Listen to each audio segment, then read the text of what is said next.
Imagine por um momento os textos mais antigos que formaram a base da Bíblia como a conhecemos hoje. Imagine o mistério, a história, as mãos que passaram por esses pergaminhos e as mudanças que talvez eles guardem em suas entrelinhas. Hoje vamos mergulhar em uma jornada única, revelando os segredos dos dois manuscritos bíblicos mais antigos e influentes que existem: o Codex Vaticanus e o Codex Sinaiticus. Se você acha que conhece a história da Bíblia, prepare-se, pois algumas dessas revelações podem mudar tudo o que você pensa saber sobre esses textos sagrados. E o mais impressionante virá no final, onde vamos revelar como esses manuscritos ainda impactam as versões modernas da Bíblia.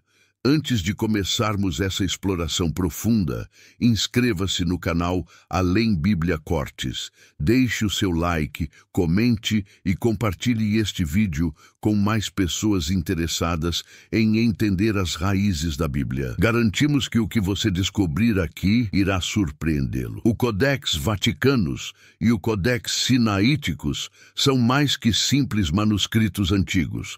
Eles são verdadeiros monumentos da história da Bíblia. Ambos datam de cerca do século IV depois de Cristo e representam as cópias completas mais antigas do Novo Testamento que conhecemos. Mas esses textos não são exatamente iguais ao que temos nas Bíblias modernas. E o que muitos desconhecem é que, apesar de sua importância, eles ficaram ocultos e inacessíveis por séculos, em parte devido às controvérsias em torno do conteúdo que eles preservam. Esses manuscritos têm origens diferentes e seguiram caminhos distintos, até serem descobertos pela sociedade moderna. O Codex Vaticanus, como o próprio nome sugere, está na Biblioteca do Vaticano desde o século XV, mas acredita-se que foi copiado por monges em algum lugar do Egito ou Palestina por volta do ano 325 depois de Cristo. Já o Codex Sinaiticus foi encontrado no século XIX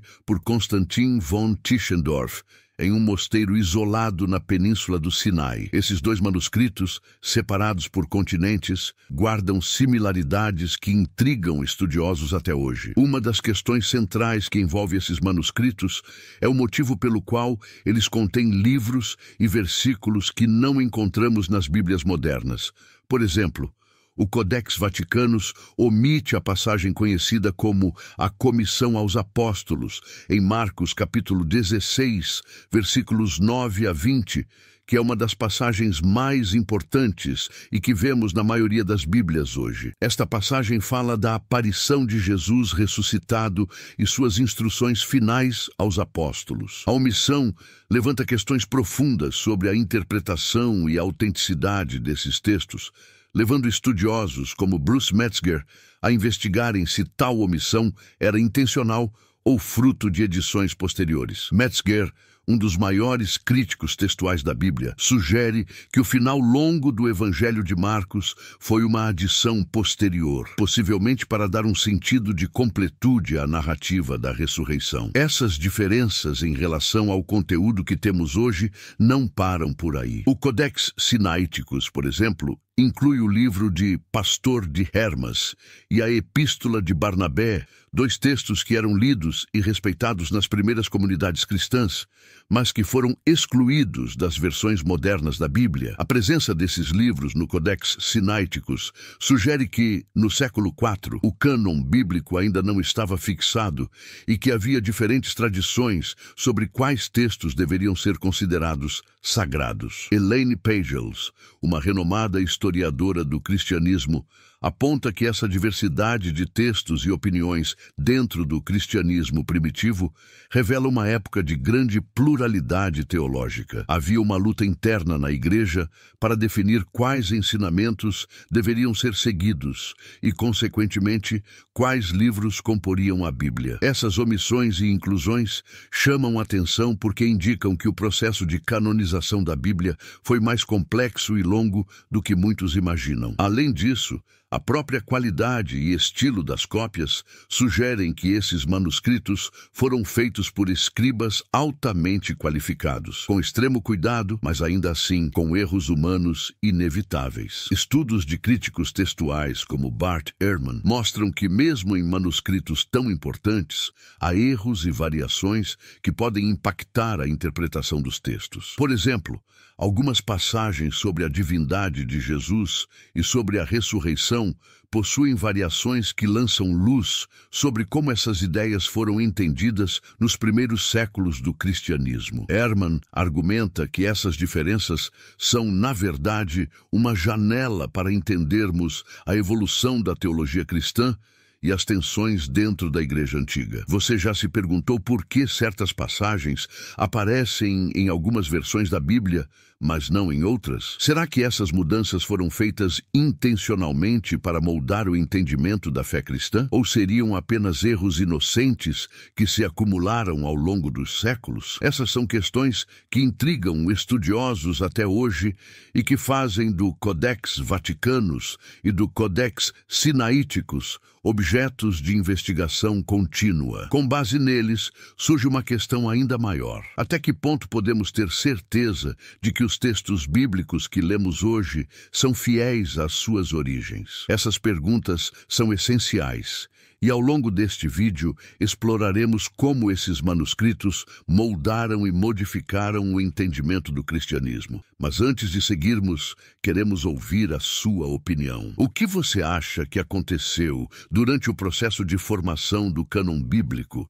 Acha que houve algum tipo de manipulação ou intervenção para alterar o sentido original das Escrituras? Deixe seu comentário abaixo. Mas como esses manuscritos sobreviveram ao tempo e às mudanças políticas e religiosas de seus períodos? E o que exatamente levou a Igreja a preservar o Codex Vaticanus em segredo, enquanto o Codex Sinaiticus permaneceu praticamente desconhecido até o século XIX? Essas são perguntas intrigantes que, ao serem respondidas, revelam como o contexto histórico e político teve um papel fundamental na preservação e, em alguns casos, na ocultação desses documentos. O Codex Vaticanus, preservado pelo Vaticano, passou por diversos desafios para manter sua integridade. Durante a Idade Média, muitos outros manuscritos antigos foram destruídos, principalmente devido a guerras, saques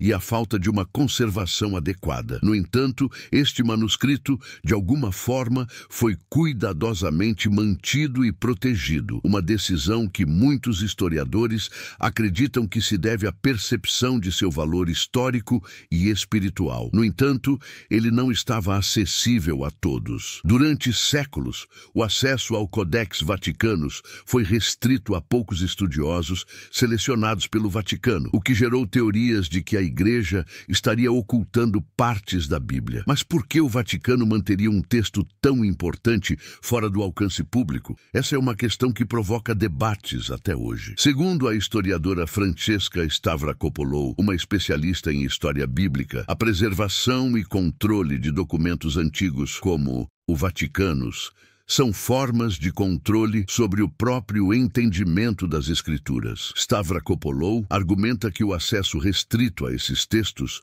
poderia evitar questionamentos ou interpretações divergentes, garantindo que a teologia oficial permanecesse intacta. Em outras palavras, controlar o acesso ao texto seria uma forma de preservar a ortodoxia. O Codex Sinaiticus, por outro lado, tem uma história ainda mais curiosa. Foi encontrado em 1844 pelo estudioso alemão Konstantin von Tischendorf, em um mosteiro na península do Sinai, no Egito. Tischendorf ficou impressionado ao encontrar folhas de um manuscrito antigo sendo usadas para acender fogo pelos monges. Ele imediatamente reconheceu a importância do documento e pediu permissão ao mosteiro para levar partes dele para a análise. Após algumas viagens, Tischendorf conseguiu retirar quase o manuscrito inteiro e levá-lo para a Europa. A descoberta do Codex Sinaiticus revolucionou o estudo da Bíblia, porque revelou variantes e diferenças em relação às versões então aceitas, mostrando mais uma vez que o texto bíblico havia passado por um longo processo de modificação e adaptação. A presença de livros como a Epístola de Barnabé e o Pastor de Hermas no Codex Sinaiticus é uma das grandes surpresas para quem estuda a formação do cânon bíblico. Esses textos, que não são considerados inspirados nas Bíblias modernas, eram amplamente aceitos e utilizados nas primeiras comunidades cristãs. Bart Ehrman destaca que essa diversidade textual mostra uma época em que o cristianismo ainda estava se formando e onde diferentes comunidades poderiam ter diferentes visões sobre quais textos eram inspirados por Deus. Para Ehrman, esse período de pluralidade teológica indica que a uniformização da Bíblia foi um processo posterior e que envolveu disputas intensas entre os diferentes grupos dentro da igreja. O próprio fato de o Pastor de Hermas ter sido incluído no Sinaiticus aponta para uma época em que as fronteiras do cânon estavam longe de serem claras. É importante lembrar que, além das inclusões, também existem omissões significativas nesses manuscritos. A omissão de passagens sobre a ressurreição de Jesus no final de Marcos, no Codex Vaticanus, é apenas um exemplo. Essas omissões levantam dúvidas sobre como a crença na ressurreição e na natureza divina de Jesus era entendida pelos primeiros cristãos. Muitos estudiosos acreditam que essas omissões podem refletir uma época em que o entendimento teológico ainda estava em desenvolvimento. O teólogo James D. G. Dunn sugere que os primeiros cristãos poderiam ter visões mais variadas sobre a identidade de Jesus e sua missão. Ele acredita que as omissões no Codex Vaticanus poderiam indicar que a interpretação atual sobre a ressurreição e a divindade de Cristo só se consolidou mais tarde, após muita discussão teológica. Ao longo da Idade Média, as cópias dos textos bíblicos começaram a se consolidar em um formato mais estável, mas não sem controvérsias. A Igreja, ao definir um cânon oficial, excluiu certos textos que hoje nos dão uma visão mais completa sobre as origens do cristianismo. Mas quais foram os critérios para essa exclusão? E será que as decisões tomadas refletem fielmente as ideias e crenças dos primeiros seguidores de Jesus? Elaine Pagels, conhecida por seu trabalho sobre os evangelhos gnósticos, argumenta que muitos dos textos excluídos da Bíblia oficial revelam um cristianismo que valoriza mais a experiência mística e a sabedoria prática do que uma teologia formalizada. Segundo ela, esses textos, como o Evangelho de Tomé, oferecem um olhar alternativo sobre o que significa ser seguidor de Jesus. Com base nessas descobertas, podemos questionar: será que as versões da Bíblia que lemos hoje realmente refletem as crenças dos primeiros cristãos? E até que ponto a Igreja, ao longo dos séculos, influenciou a forma como esses textos foram copiados, editados e preservados? Deixe seu comentário abaixo e nos diga o que você pensa. A preservação desses manuscritos foi uma decisão para proteger a verdade ou para moldá-la? Há também o aspecto linguístico e as traduções que foram feitas ao longo dos séculos. O Codex Vaticanus e o Codex Sinaiticus foram escritos em grego e não em hebraico ou aramaico, as línguas que Jesus e seus seguidores teriam falado. Isso já nos dá uma pista de que esses textos foram feitos para uma audiência mais ampla, possivelmente gentílica. O grego era a língua franca do Império Romano, e a escolha desse idioma revela que o cristianismo, desde cedo, tinha ambições de expansão. Mas as traduções, como bem sabemos, nunca são neutras. Cada decisão de um tradutor, cada escolha de palavra, pode mudar a interpretação de um texto. Um exemplo famoso é a palavra grega logos, usada no Evangelho de João para descrever Jesus. No princípio era o Logos, e o Logos estava com Deus, e o Logos era Deus. Traduzir logos como verbo implica uma interpretação teológica que reforça a ideia de Jesus como a palavra divina. No entanto, logos também pode significar razão ou princípio em grego, o que daria uma outra conotação à passagem. Essas nuances linguísticas são estudadas por acadêmicos como N.T. Wright, que argumenta que precisamos ter cuidado ao fazer traduções, pois as escolhas linguísticas afetam profundamente o entendimento da mensagem cristã. Wright enfatiza que os tradutores modernos têm um papel vital em preservar o significado original, mas também reconhece que sempre existe uma margem de interpretação. Essas questões nos levam a refletir sobre como os textos originais, escritos em uma língua diferente e em uma época distante, foram traduzidos e moldados para atender às necessidades das diferentes gerações. Cada tradutor, em certo sentido, reconstrói o texto a partir de sua perspectiva, trazendo consigo as influências de seu tempo e de suas próprias crenças. Agora, vamos nos aprofundar nas questões que surgem com essas diferenças entre os manuscritos. Será que, ao longo dos séculos, as modificações feitas nos textos bíblicos alteraram o verdadeiro significado das palavras de Jesus e dos apóstolos? E como esses ajustes podem ter influenciado o entendimento moderno da Bíblia? Para entendermos melhor a profundidade dessas alterações, precisamos olhar para a prática dos escribas da época. Muitos dos textos bíblicos que chegaram até nós foram copiados e recopiados por gerações de escribas, sendo que cada cópia era feita manualmente, sem a ajuda de prensas ou tecnologias de impressão. Em meio a esse processo, pequenas alterações e até mesmo adições e omissões significativas eram inevitáveis.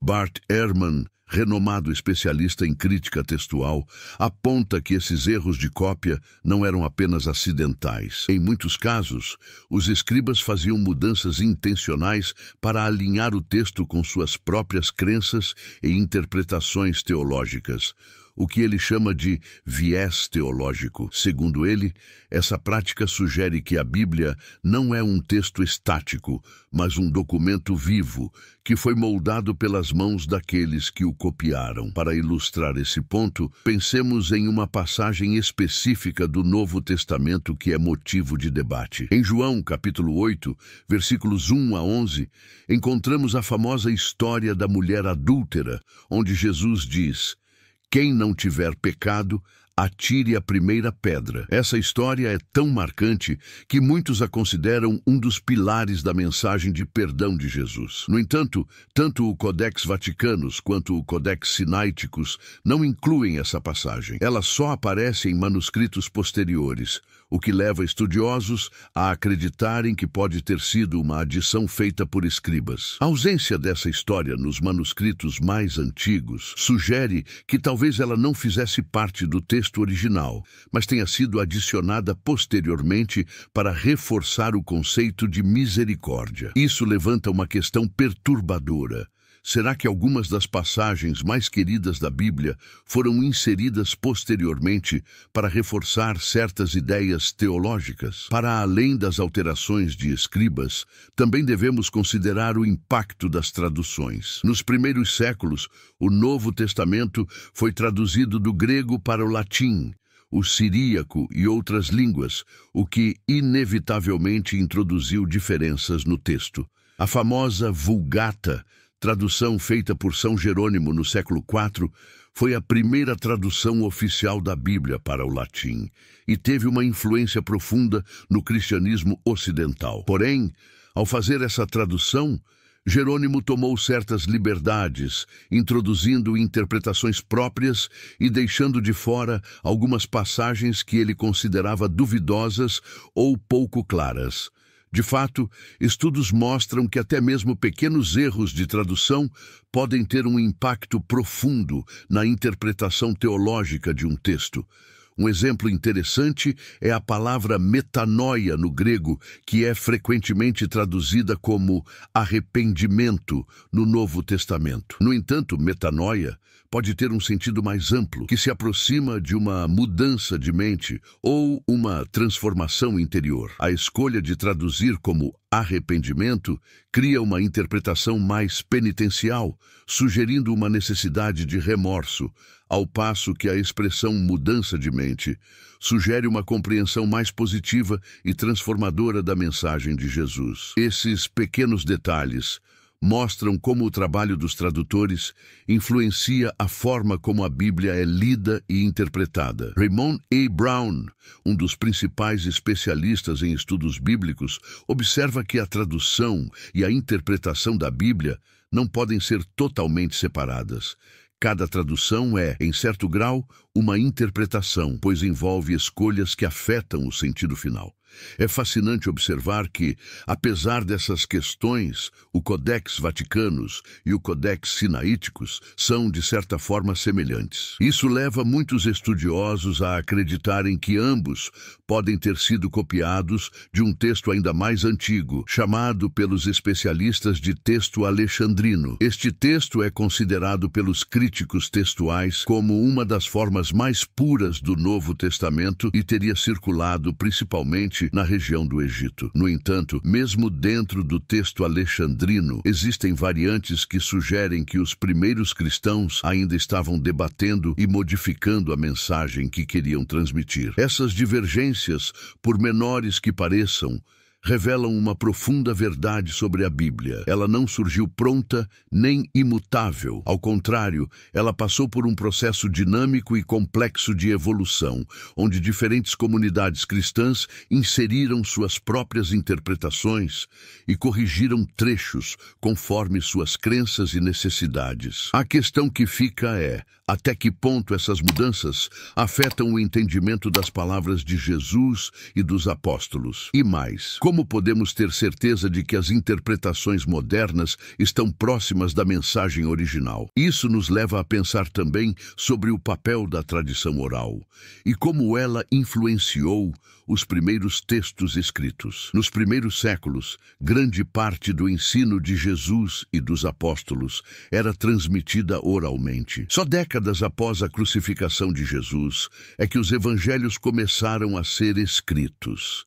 Isso significa que o que lemos hoje passou primeiro por uma tradição oral, onde é natural que algumas histórias fossem modificadas ou adaptadas. Craig Evans, um respeitado estudioso da Bíblia, explica que a tradição oral era uma prática comum no mundo antigo e que as variações nas histórias contadas faziam parte do processo de manter a relevância e a adaptação da mensagem. Ele aponta que, enquanto alguns elementos da mensagem eram preservados com mais rigor, outros eram ajustados para refletir o contexto da época em que estavam sendo transmitidos. Além disso, é interessante notar que o Codex Sinaíticus e o Codex Vaticanus apresentam diferenças também no Antigo Testamento. No Sinaíticus, o livro dos Salmos apresenta um número maior de versículos, e há outros livros que foram excluídos na versão do Codex Vaticanus. Essas omissões e inclusões são um reflexo de que até mesmo o cânon do Antigo Testamento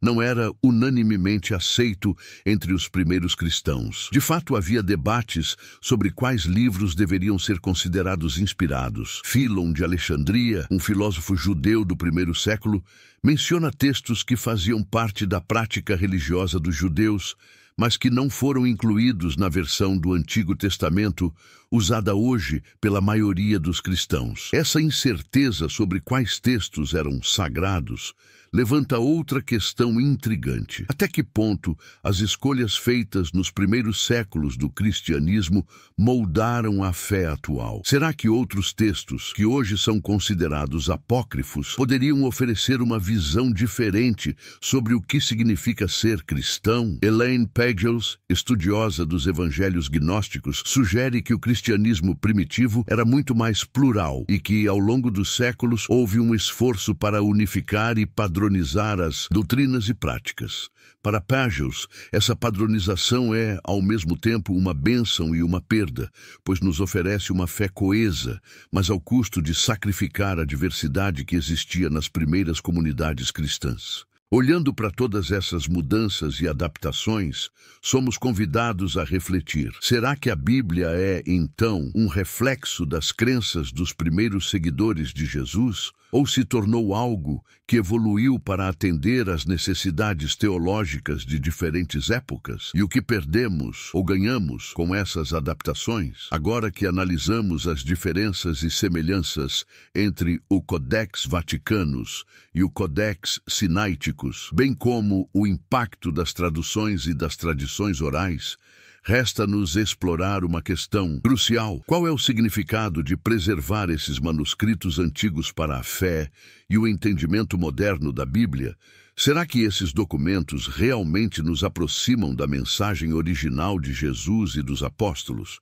Ou será que eles nos mostram um cristianismo em formação, ainda não consolidado, com interpretações variadas e em constante transformação? Para muitos estudiosos, como Karen King, professora de estudos religiosos em Harvard, esses manuscritos revelam um cristianismo diverso, onde diferentes correntes teológicas coexistiam e até competiam. King argumenta que o cristianismo, nos seus primeiros séculos, era muito mais plural do que se imagina. Textos como o Codex Sinaiticus e outros evangelhos apócrifos, como o Evangelho de Maria e o Evangelho de Tomé, mostram que havia outras interpretações sobre Jesus e seus ensinamentos, muitas das quais foram excluídas quando a Igreja decidiu formar um cânon oficial. Segundo King, essa pluralidade nos lembra que a fé cristã sempre esteve em evolução e que o cristianismo que conhecemos hoje é o resultado de decisões tomadas por líderes religiosos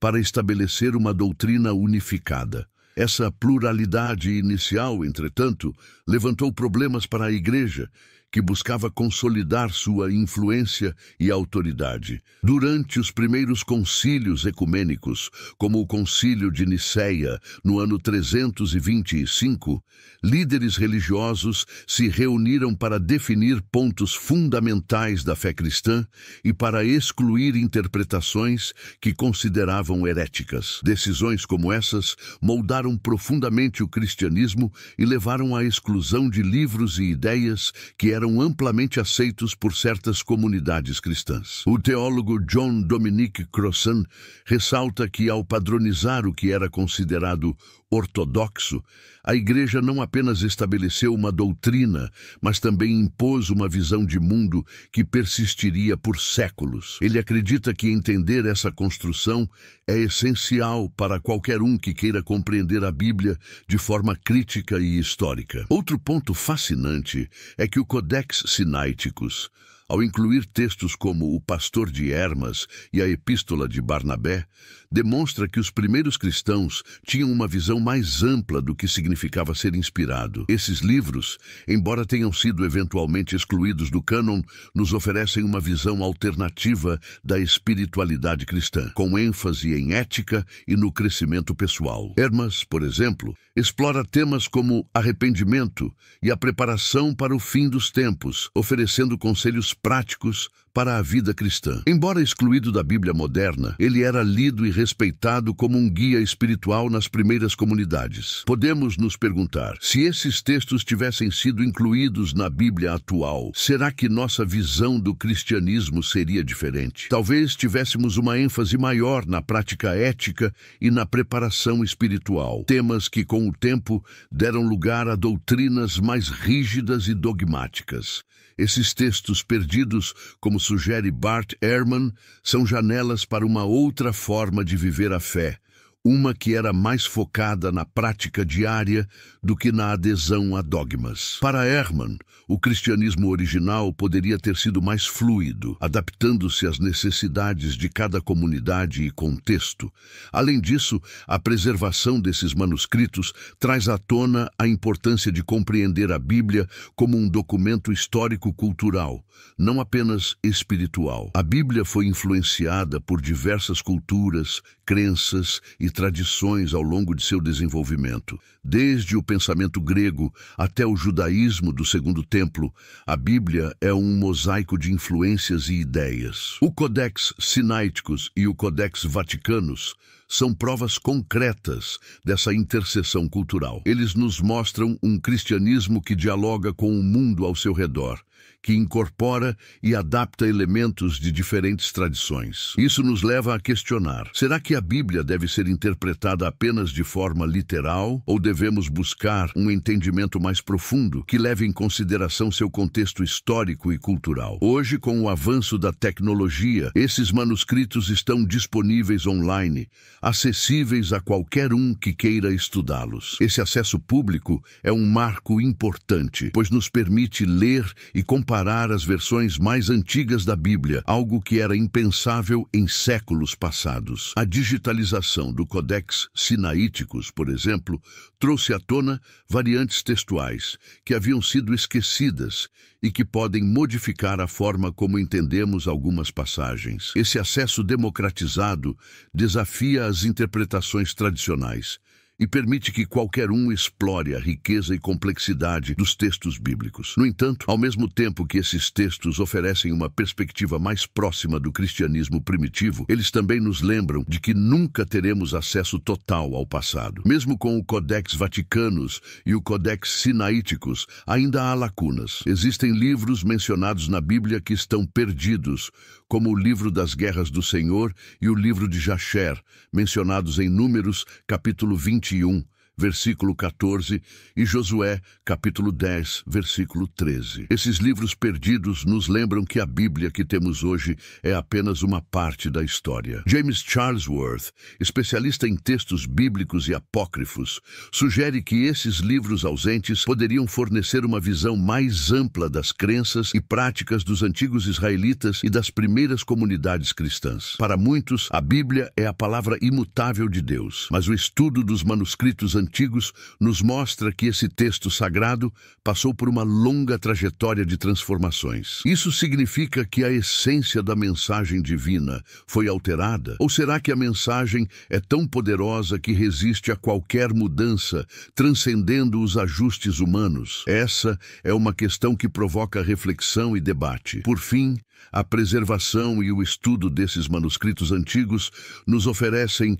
uma oportunidade de entender a Bíblia não apenas como um texto religioso, mas como um registro da experiência humana com o divino. Ao examinar o Codex Sinaiticus e o Codex Vaticanus, somos lembrados de que a fé cristã não é estática. Ela evoluiu, enfrentou desafios e, ao longo dos séculos, adaptou-se para responder às perguntas e às necessidades de seus seguidores. A história da Bíblia é, em última análise, a história da humanidade em sua busca por sentido e conexão com algo maior. Se você chegou até aqui, compartilhe sua opinião nos comentários.